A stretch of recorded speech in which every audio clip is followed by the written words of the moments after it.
Hey everyone, welcome back to Beekeeping with Natalie, or welcome to if you are new. Today we're going to be pulling honey. I think we'll see how this goes. I've checked these, it might have been 3 days after we put the supers on and they started to fill it, so I know these grows are pretty full. And these were actually a winter double nuke, so they wintered in a double nuke because this one's facing that way and then this one's facing that way. So they were in a double nuke this year. We put them into a 10 frame and then almost immediately put them into another, like a double, and then had supers all of a sudden. They just grew really fast, and so we've been grafting off of them actually because they've been doing really well. And so it just shows that those double nukes can really benefit them sometimes. And so let's go ahead and open it up. I've got bees on my head already. I was out here earlier pulling supers, and I pulled as many as I could, just getting something so that we have some honey. And so far it's going to be an interesting year. I know we started off the year looking really good, which should have known, because when it looks really good that early, sometimes maybe that just means that you're not going to get a good flow later on.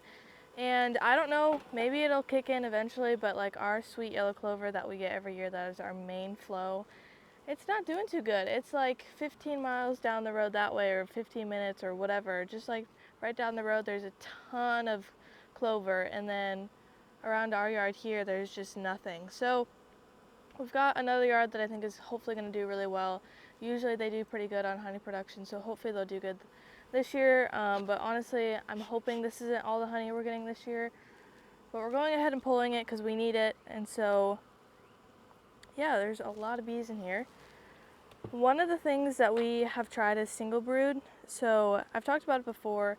I just don't like it because there's small things to it that might not seem like a big deal in the moment, but when it happens, it's super annoying. I have a hive over just over there that I was pulling off of today. I think they had like 3 supers on, and then they just had their double deep, or not their double deep, just a 10 frame box.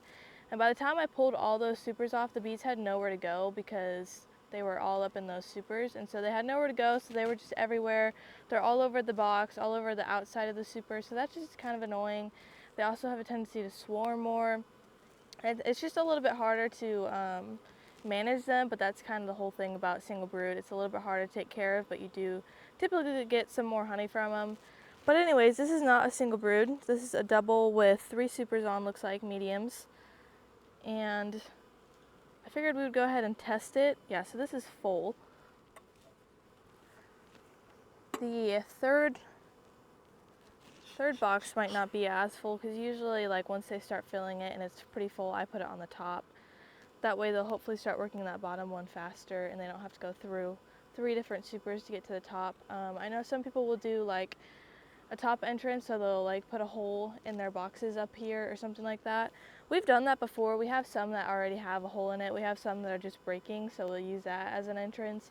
Other times what we'll do is just take a rock and put it like that, put it right under there. That way they have an entrance. We've got some that, I don't know, I don't think when they have it, but we have some that like the inner cover has the hole right here. I just thought I would talk about this because I know a lot of people have mentioned it before that we should try it out. So like sometimes it's got a hole right here, so you can put that as an entrance. Just stuff like that to see if it'll kind of help them build it a little bit faster. If this had one more super on it, I'm not sure I'd be working it because this is pretty tall. When they're on the ground, it's easier, but... Alright, so I figured we would test it. This looks great. Looks capped for the most part. I've been pulling some honey that's not capped, which I know some people don't agree with that, but in my opinion, if it's ready to go, if I've tested it and it's at like 17, 18, sometimes 16, I usually will say it's good to go. So like this right here, only the top part is capped, and down here isn't. There's a whole thing on that. I always forget how it goes. I've talked about it before in a video. It has something to do with like hydroscopic, all of that stuff. I don't know. It has to do with this whole capping thing. But anyways, we've pulled quite a lot of honey that is not capped, and it's just as fine as stuff that is capped. So I guess I'll show you this. This is the refractometer. I talked about it before. I think we got off of Amazon. I don't remember. I'll try to leave a link if I can find it, but you can just find these off of Amazon. And it's just taking a little piece of honey from the frame, and that already is pretty thick, so I bet you that one's going to be just fine. So then I just put it on here. You want to get a good amount on there, because if you don't, the line won't show up as good. So when you look into it, there's like a blue line and then just a bunch of numbers, and you want it to be in between at least 17 or 18. So this one's 17, so it's good to go. And then after that, you can eat it. I'll do that after, but it tastes so good. I've eaten so much of it, so I'm kind of tired of it, honestly. But it tastes really good. I love this early black locust honey. I expect that to be what this is. I think there's some other small stuff it might have been, but for the most part, this is black locust. So now we're going to get them out of the super, and I should have grabbed an extra new paper towel. That's okay, I'll just use this. So I know a lot of people will recommend like a fume board, and you can buy a fume board somewhere, like a real fume board. We've just done like little homemade ones where we're just putting like a cloth in a lid or something like that, and they work just as good. You don't really get this smell all over your hands, and it's fine. But I honestly feel like the paper towel method works even better. I just feel like it kind of gets them out of there easier. Some supers don't have a ton of bees in it, so it's a lot easier that way, but these girls have a ton of bees in here, so hopefully they'll get out of this super. But we just have this bee quick that we put in the spray bottle because we buy it in like a gallon, and so we just put it in the spray bottle, that way it's easier to use. And then I just spray a paper towel and just lay it right on top. So if you want to get close, actually you might be able to hear from my mic, you'll hear them just immediately start to fan.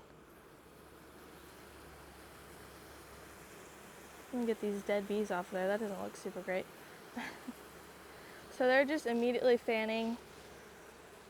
It smells like cherries, and they don't like the smell of cherries. Honestly, at this point I don't either, because it's super strong. All I know is once you've started messing with this spray, do not touch your eyes. It hurts when you get this stuff in your eyes. It's not fun. So they're already starting to get out of there. Sometimes I'll put 2 down. If there's like a ton of bees in there, I'll put 2 of them down, so like this, and then another one right here. They already seem to be coming out of it, so it's okay. I won't use another one, but it seems to work pretty good. But like there's a ton of bees on the side here.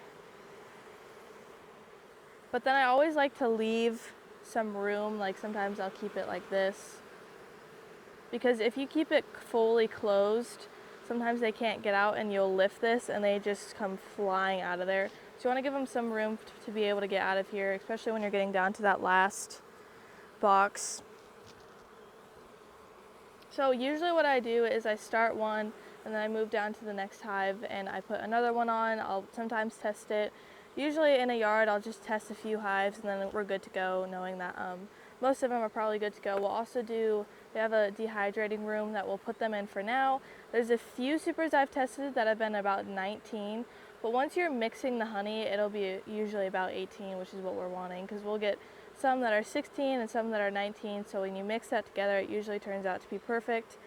And yeah, we've had some honey the last few years that was like super thick. It was like 16%.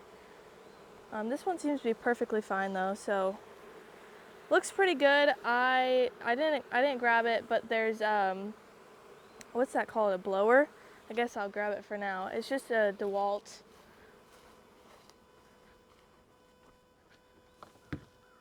So I like to use this thing. It's fun. It's small and really light, but it works well.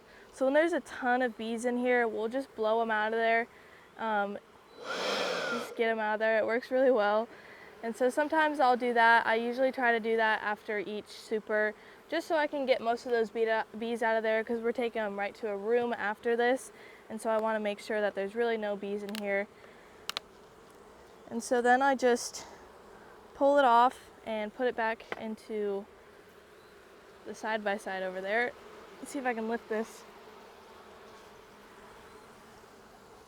Oof, that's probably the heaviest one I've lifted today. So there's a lot of bees still down in here, so I'm going to give it a little bit more spray because this one was already dried up. Some more spray just to get them out of there. So this one looks super full, super full.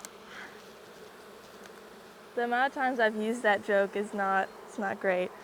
All right, so that last box there looks like mostly foundation that I put on right before we were about to go out of town, so I wanted to make sure they had plenty of room. They didn't really need it, but at least they have it. So that one's pretty much foundation, so I'll just leave that one. I'm not going to pull that one. It'll give them something also. I think that's pretty much it. That's really what we're doing today. And yeah, I think that's all. So we're just going to go around and do this, and then we're going to put supers right back on. That way they can start to fill it. If that yellow clover does start to bloom and pop and just does really well for them, then we'll get a flow from it. We also have our white clover, which maybe this will be the year for white clover. I don't know. I haven't seen any yet. It's usually about right after the yellow clover. So anyways, I think that's pretty much it. Thanks for watching today's video. Follow along for more bee adventures and be here next time on Beekeeping with Natalie.